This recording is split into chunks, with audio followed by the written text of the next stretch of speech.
Hello, audience. My name is Artemio Salazar, and I am the train conductor. Once again, I welcome you to your show, The Machinist Horror Stories. So grab a coffee, put on your headphones, and enjoy this tale.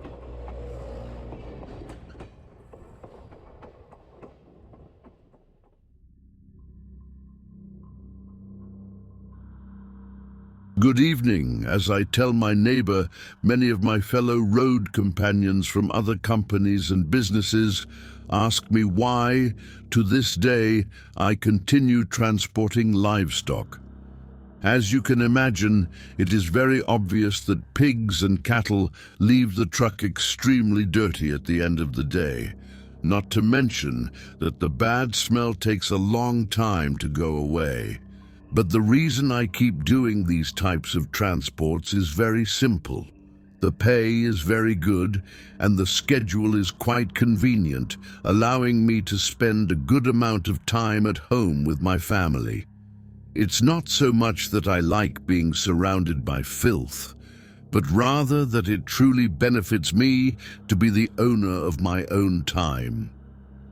The routes are almost always nearby, and sometimes I'm sent to pick up from 2 or 3 locations in the same day. It's just a matter of opening the container, and the herders take care of the rest. While they do their job, I take the opportunity to wander around town for a bit, explore, and buy souvenirs and gifts for my daughters and my wife. It had always been a tradition for me. In May of last year, around the 22nd, it was like any other spring day. The payday had passed, it was hot, and the workday was going very well. I was making good time and had a great dinner waiting for me at home. When I returned from town, my load was already prepared.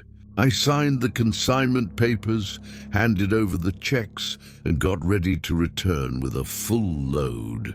My route was to first pass through Tecolutla, then Tejalpa, and finally Yecapixtla in the state of Morelos, Mexico. In that last place they sell the best cecina in the world, so I stopped to have some tacos and bought a kilo to take home. Everything was normal. There were no signs of anything out of the ordinary. I had passed through that route so many times that I was already known to many of the locals in the region. But at the market in Yecapixtla, I began to feel an odd discomfort and a strange chill. Just as I got into my truck, I saw a man staring at me with a very unsettling look, completely fixated on me. I'm not one for trouble, so I ignored him and walked away. Besides, he looked like a homeless man. He was dirty, and his clothes were torn and old. He might have even been sick, which is why I didn't take him too seriously. I would have looked bad if I had responded or engaged with him, but that penetrating, insistent stare wouldn't leave me alone. His eyes were grim and full of hatred. I couldn't get that unsettling gaze out of my head. It was as if he wanted to do something to me. The thing is, he didn't even know me, and I had never seen him before. There was no reason for him to look at me that way. A traffic officer asked me why I wasn't moving forward. I apologized and told him about the man who had been staring at me, but by then we couldn't see anyone. The officer asked me what the man looked like. When I described the vagabond, he became serious and advised me to leave town as quickly as possible. He said that the person I described had a terrible reputation. Rumor had it that he was a sorcerer and a highly aggressive troublemaker. I thanked him for the information, but to be honest, I brushed it off as nonsense. I didn't believe in that kind of witchcraft stuff. Besides, as I mentioned, I'm not the kind of person who looks for trouble. Anyway, before leaving town, I stopped for a coffee and some bread, then got into my truck and finally headed to my destination on the outskirts of the state of Mexico and Mexico City, to a place called San Vicente Chicoloapan. I had to deliver half of my cargo there at around 8 in the evening. The rest of the animals were to be taken back toward Lecheria, near Texcoco and Ecatepec, by no later than 11:30 that same night. Let me tell you, that route is unusual because it connects those two places with just a single vehicle bridge. The thing is, I hadn't even gone about 20 kilometers when, in the distance, near an area still full of farmland, I had to slow down the truck. I saw someone walking slowly and with difficulty. At first I thought it was an elderly farm woman because of the way she moved, staggering with great difficulty, as if trying to hurry but unable to because of some injury.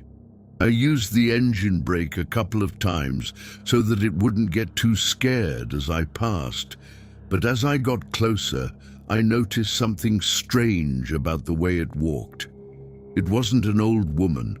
The person, or whatever I thought it was, looked quite tall. My second thought was that maybe it was an injured person.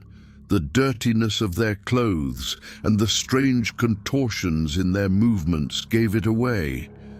The limp in their leg and the way they held their arm close to their chest indicated that whatever they were going through was very painful. I thought about stopping to offer help. I believed something bad might be happening to them. Maybe they were having a heart attack, I thought. I also imagined that maybe a car had run them over. Finally, I got closer and rolled down the truck window. I shouted, "Excuse me, are you okay? Can I help you with something?" But just as I pulled up beside him, all the cattle started going crazy. I still haven't figured out why. Up until that moment, they couldn't see anything ahead of them because that man, or whatever it was standing at the height of the truck door. What paralyzed me with fear was when his serape fell to the ground. The guy began to tremble and sweat profusely. From his throat came noises like growls and groans of pain, but at times he laughed. Terror took hold of me, and my eyes filled with tears of pure fear when I realized how his knees violently bent backward. At first, I thought he had broken his legs and that the sounds he was making were due to the pain. I screamed from the sheer shock, but something even more terrifying was happening before my horrified eyes. After that, his feet started to stretch, his nails broke apart, giving way to black, sharp claws on both his hands and feet. They looked like the paws of an animal. His legs and arms stretched, his feet and hands too, far beyond what could be considered normal. His growls became hoarser, and he grabbed his own head, digging his black claws into his scalp, ripping out his long, filthy hair.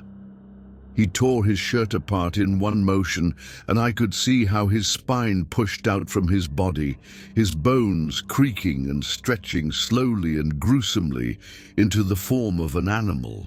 He had almost no fur, but he was horrifying, like a monstrous version of a Xoloitzcuintla.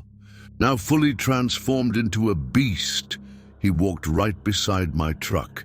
I thought he hadn't even noticed me, but I was wrong. He was waiting for the right moment to jump onto the truck. He was waiting for his macabre and horrifying metamorphosis to end before attacking me. He slowly turned to look at me and smiled in a malicious and nightmarish way. He crouched down to gather momentum and jumped at the cabin, clawing, hitting, scratching.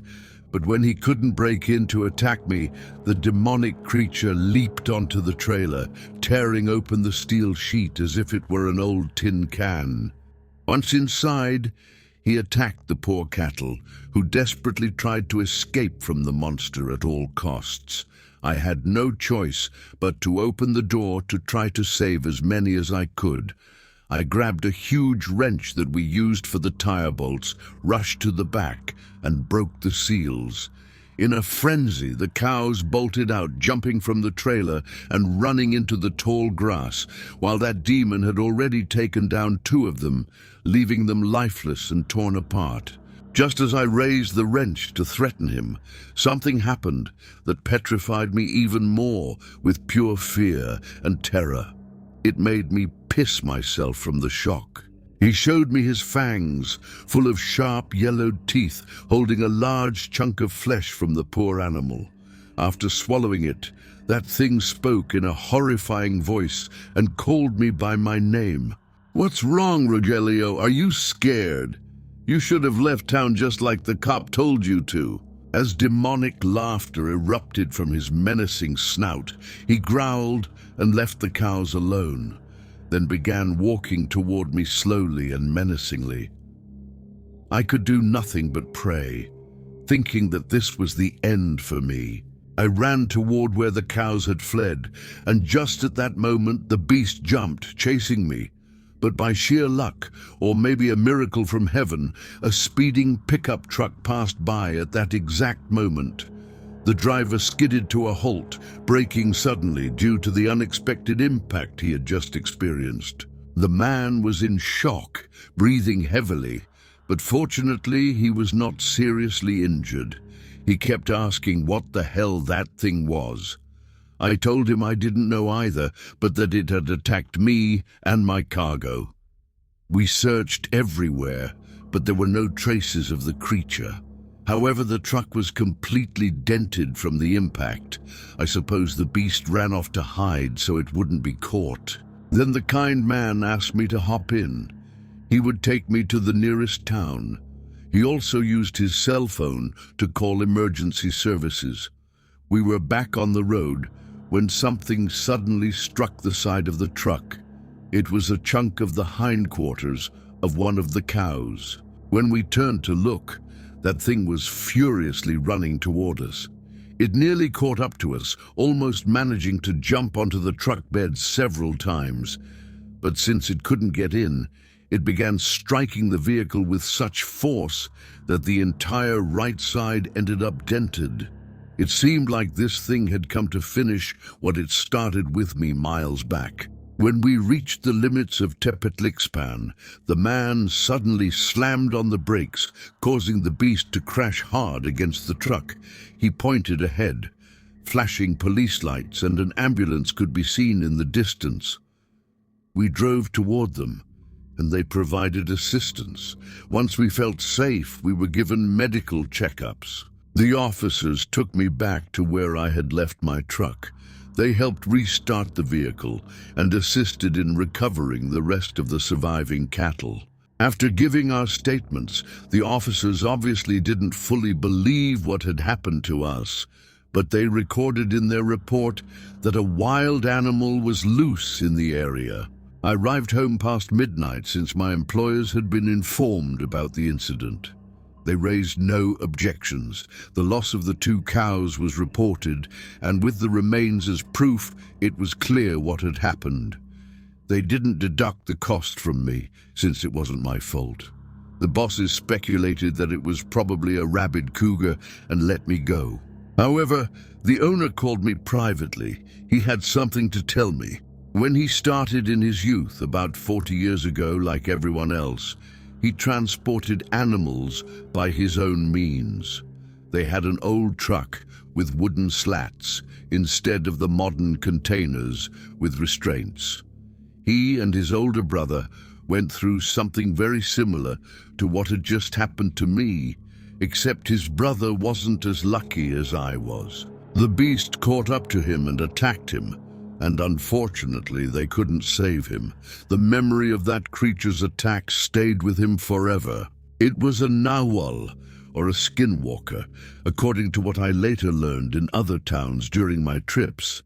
They are evil sorcerers who mark their victims, leading them to where they want before attacking. That day, I was saved by a miracle.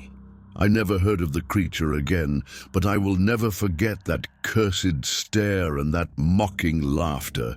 They were the same as that damned homeless man who looked at me with hatred in the town. Thank you very much for reading my story. Good night.